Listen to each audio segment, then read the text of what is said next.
संख्या भारी उसकी उतनी हिस्सेदारी, और जिसकी जितनी संख्या कम वो कहाँ जाएंगे?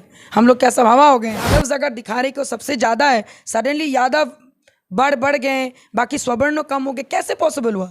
ये लालू जी और नीतीश जी मिलके बंद कमरे के अंदर में आपने अगेन अग्रा बनम पिछड़े का जो राजनीति वो सदियों से करते आ रहे, ये करके फिर से आपस में लोगों को लड़ाना। स्वर्ण जाति में चाहे वो लाला हो, भूमिहार हो या फिर आपके ब्राह्मण्स हो, कोई एग्जिस्ट ही नहीं करता है। ठीक है, हम लोग कोई एग्जिस्ट नहीं करते, हमारे कोई भी स्वर्ण भाई बंधु दोस्त किसी भी हाल में ना आरजेडी को ना जेडीयू को वोट देने वाले। यादव के बड़े नेता होने से नहीं होगा, बिहार के बड़े नेता नहीं है। जो बिहार के बड़े नेता होगा वो इस टाइप के गन्ना नहीं करवाएगा, ना आपके घर में, ना मेरे घर में, ना आपके कैमरामैन जो है उनके घर में जातीय जनगणना हुई। ये गन्ना को लेकर जो है बिहार सरकार ने अपना रिजल्ट जारी किया, क्योंकि नीतीश कुमार कोर्ट से लेकर जो है केस जीते थे, उसके बाद अब जातीय गन्ना का रिजल्ट जारी करते हैं और बहुत सारे लोग जो है इससे नाराज हैं। हमारे साथ बातचीत करने के लिए आरएलजेपी के राष्ट्रीय प्रवक्ता देवजानी मित्रा जी, हम इनसे बात करेंगे कि आखिर जो है वो कुर्मी कास्ट जो है वो सारे लोग इस जाति में जुड़े हुए हैं और कुर्मी जाति जो है 1.5% बढ़ गए,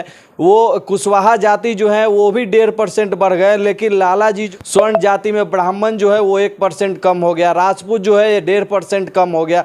तो ये सारे लोग जो है कहाँ चले गए, ये इसी पे हम बातचीत करेंगे। आपका जाति के लोग कम हो गए हैं? मेरे जाति के लोग कम नहीं हुए हैं, ये हम लोग अभी माइनॉरिटी पे आ गए। जितने भी स्वर्ण हैं अभी वो माइनॉरिटी पे आ गए। आपके रिपोर्ट कहता है कि 63% ओबीसीज हैं और आपके जनरल जो है 16%। तो भैया अगर जिसकी जितनी संख्या भारी उसकी उतनी हिस्सेदारी, और जिसकी जितनी संख्या कम वो कहाँ जाएंगे? हम लोग क्या सब हवा हो गए हैं?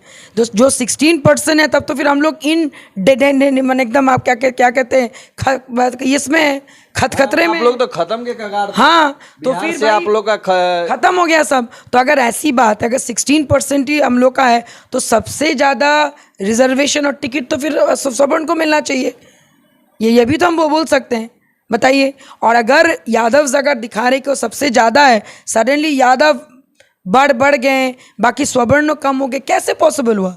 ये लालू जी और नीतीश जी मिलके बंद कमरे के अंदर में आपने अगेन अग्रा बनम पिछड़े का जो राजनीति वो सदियों से करते आ रहे, ये करके फिर से आपस में लोगों को लड़ाना चाहते हैं, जो कतई पॉसिबल नहीं है इस बार। और अगर यही करना है तो इस बार मैं आपको सबसे कम संख्यक जो है, जो स्वर्ण है 16% आपने दिखाया, तब तो उनको पहचान की सख्त ज़रूरत है। वो कहाँ जाएंगे? अगर सारे स्वर्ण हट गए, दैट मीन्स आप ये कहना चाहते हैं कि जिसकी जितनी संख्या भारी उसकी उतनी हिस्सेदारी, दैट मीन्स उनको 16% वोटिंग नहीं चाहिए। तो ठीक है, कोई भी स्वर्ण जो है वो महागठबंधन को वोट नहीं देगा।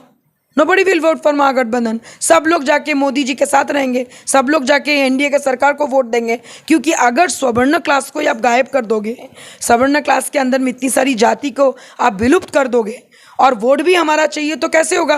तो ये वोटिंग का आंकड़ा जो है, ये जातीय जनगणना का रिपोर्ट, ये उनके लिए काल बन के आएगा। आप ये लिख लीजिए। इसको कैसे देखती है कि जो लाला जी हैं, कास्ट समाज हैं, वो तो एकदम 0.6% पे चले गए। पहले तो 2011 के आंकड़ा में 1.5% 2% थे भी बिहार। अरे भाई, ये सब जानबूझ के किया गया है ताकि ये दिखाया जाए कि स्वर्ण जाति में चाहे वो लाला हो, भूमिहार हो या फिर आपके ब्राह्मण्स हो, कोई एग्जिस्ट ही नहीं करता है। ठीक है, हम लोग कोई एग्जिस्ट नहीं करते, हमारे कोई भी स्वर्ण भाई बंधु दोस्त किसी भी हाल में ना आरजेडी को ना जेडीयू को वोट देने वाले। क्योंकि भाई वोट हम लोग देंगे नहीं, हम लोग तो है ही नहीं, वी आर वैनिश्ड। हमारे घर में तो नामांकन वाले आए ही नहीं, हमारे आस पड़ोस में भी ना आए नहीं। ऐसे भी तो महागठबंधन आप लोग के भरोसे तो रहती नहीं है, हमारे पिछड़ा अति पिछड़ा। तो भाई अति पिछड़ा को लेके चलना है तो फिर सबसे पहले उनको अपनी पार्टी से मनोज झा को भी तो निकलना होगा।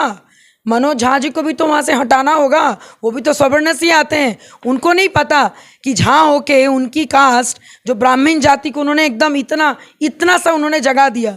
तो सोचिए, अगर वो अपने ही जाति के लोगों को रक्षा नहीं कर पाएंगे तो वो बिहार की रक्षा कहाँ से करेंगे?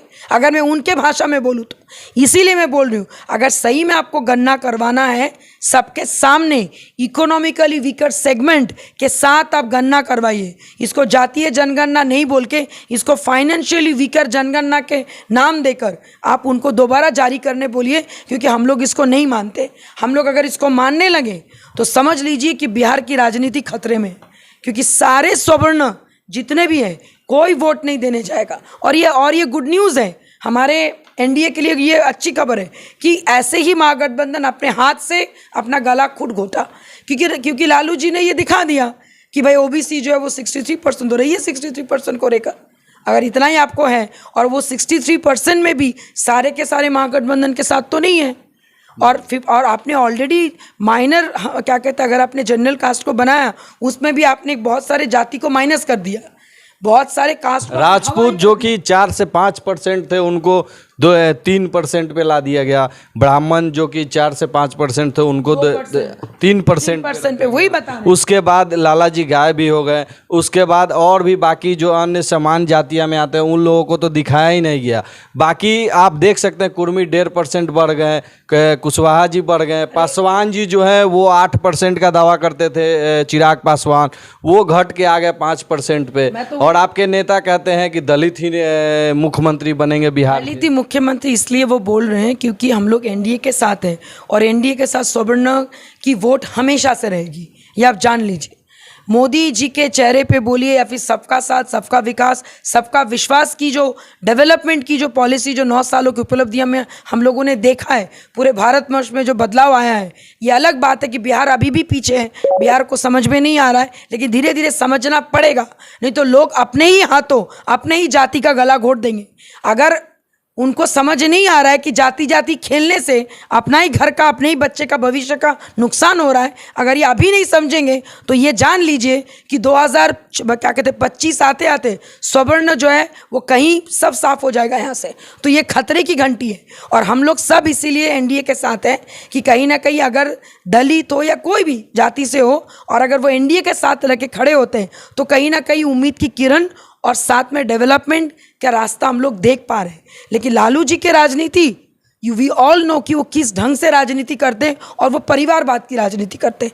इसीलिए लालू जी जैसे बड़े क्या कहते हैं ओरेटर, हम तो उनको ओरेटर बोलेंगे, अच्छा बोलते हैं, लोग हंसते हैं, लोग उनका क्या कहते हैं भाषण का बहुत हंसी मजाक करते हैं, बहुत एंजॉय करते हैं, लेकिन वो मजाक में लोगों का लाइफ ख़त्म कर देने, ये अभी तक लोगों को समझ में नहीं आ रहा। और ये सारा खेल जो वो कर रहे हैं, बूढ़े अभिभावक के नाते वो अपने बेटे का भविष्य बचा रहे कि भाई किसी भी तरह मेरे रहते रहते, जब तक मैं आपका साथ हूँ, मेरे आशीर्वाद के साथ वो तेजस्वी को सीएम बनाए। अच्छा बोल रहे हैं आप, यादव के बड़े नेता हैं।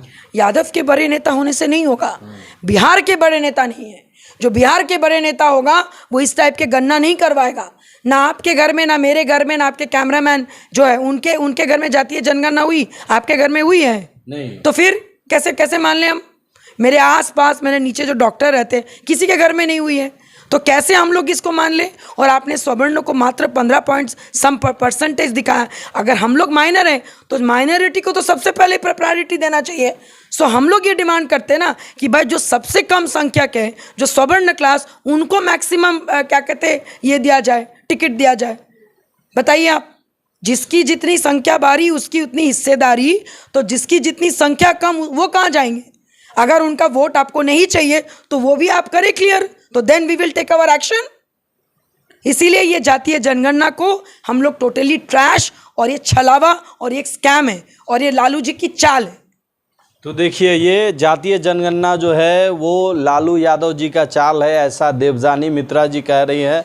बाकी आप लोग क्या सोचते हैं इस जातीय जनगणना को लेकर, कमेंट में जरूर बताइएगा, और वीडियो को ज़्यादा से ज़्यादा शेयर कीजिएगा। जय हिंद, जय बिहार।